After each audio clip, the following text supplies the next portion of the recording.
So a lot of people are moving to Georgia, and I just want to warn you guys that the prices have increased, but the infrastructure has not increased. Unfortunately, Georgia apartments have many issues that are common, such as holes in your floor that you can feel under like your carpet or your wood flooring. There's mice, there's mold, there's mildew, there's roaches, there's leaks. There's all kinds of issues. And I'm not saying that other states or other areas do not have these problems, but these are common issues that happen here in Georgia all over that not only have I experienced, but my friends and my family have experienced too. No matter how much you pay or how nice the area is or how nice the building looks on the outside, you could still have these issues that are going on, but they're just hidden behind the walls that a lot of people don't discuss. When I first moved into my apartment, it seemed pretty nice and clean until I really did a thorough cleaning myself. And of course, no matter how nice something looks, you always clean yourself just because you can never be too careful. So I took a white microfiber cloth and I wiped down the kitchen counter, and of course, it was brown. So then I started questioning things and looking around, and I noticed that there was pet fur in the carpet. It was actually painted into the carpet, as well as other areas like the window. There was like black stuff around the window. The cabinets in the bathroom had some wood peeling off. About a week into living there, I did notice that there was a leak under the sink in the kitchen. So they came and fixed that and replaced my faucet in the kitchen. So I was like, okay, at least the maintenance is fast. But then other stuff started happening. So the closet railing system actually fell on me when I was trying to put clothes on it.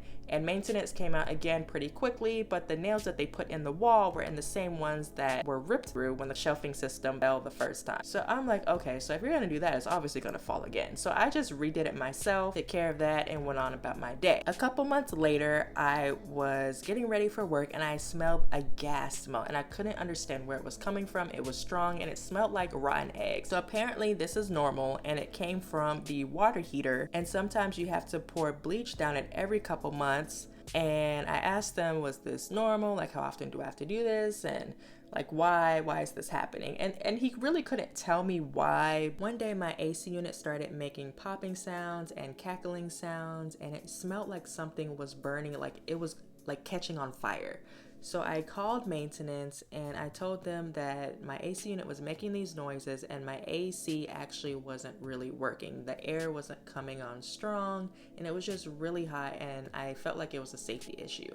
Well, they came out and they actually couldn't find anything, so they left. So I'm like, okay, maybe I'm just going crazy. So I ran it a little bit longer and the noise started becoming more prominent, and then the smell started getting stronger, and I'm like, okay, this is a really big issue. So I decided to take matters into my own hands and go out there into the outside closet and look at the AC unit myself to see if maybe there was an electrical issue or if I can just get it on video so I could show them. And then I saw a disaster, and that was basically water leaking from my upstairs neighbor and mold and mildew all over the wall. So I just started freaking out because I'm like, oh my gosh, now I have a separate issue, or maybe this is what's causing those sounds because there's water in an electrical area. But come to find out, they were two totally separate issues and they only wanted to fix one issue. And I literally would not let them leave until they fixed both issues. My AC unit actually needed a new compressor. So they fixed that, they put new drywall in, and they painted, and my apartment smelled like fish for like 4 days. I had to air everything out because I guess that happens when you use expired paint or something like that. So here's a funny story. The indents in the walls where you can see a line horizontally and what looks like nails under the paint were actually noticeable when I moved in.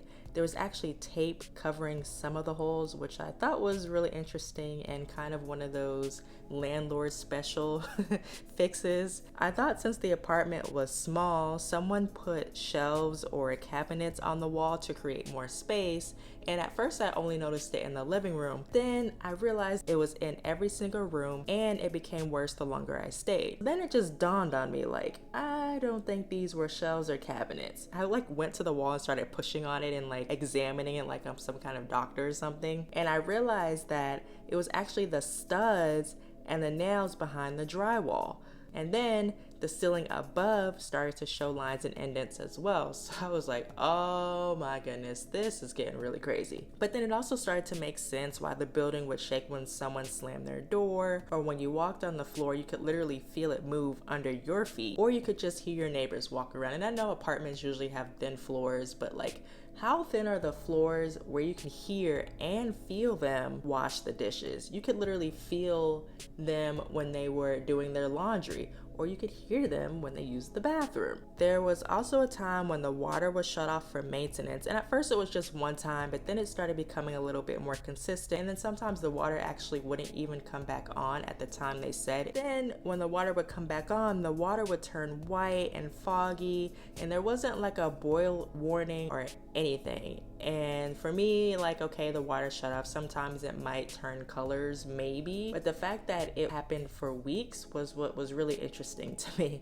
because I'm like, something must be going on with the water that they're not telling us. Then when it rained, the walkway would actually flood, and you would literally have to go walk in the mud. You either walk through a puddle or walk through mud. That was your options. Not only did it flood when it rained, but when it stormed, it was very common for trees to fall. And they did end up having a couple tree companies come into the neighborhood and cut down trees, but you know, the inevitable happens. So there was a couple of storms where trees would fall or branches would fall on cars, but there was one time where a giant tree fell on like 4 cars and busted their windows, and they literally left the debris there for like an entire week, and it was just hard to come out and go to your car because there was trees and branches everywhere, and it was just blocking the breezeway. I feel like they didn't really take pride in the property, and it's really frustrating when you pay your rent on time. The fridge in the kitchen actually stopped working a total of 3 times. The first time they couldn't find anything wrong and they said they would come back. Well, of course, we all know how that goes. They never came back. So I had to throw all my food away as it was spoiled. They also did not offer a reimbursement and kind of just brushed it off like it's normal or they didn't care. So the second time I waited days, and once again my food spoiled again, and they didn't really help me. They said it would need a part, but they took forever to order the part. Actually, the part was never delivered. I had a connection and actually decided to get the part myself to fix the fridge, and it worked for a little bit, but then the fridge malfunctioned again. So at this point, to me, a new fridge is needed. So the prices are inflated right now, which I understand, but to me, if the prices are inflated, why can't we have a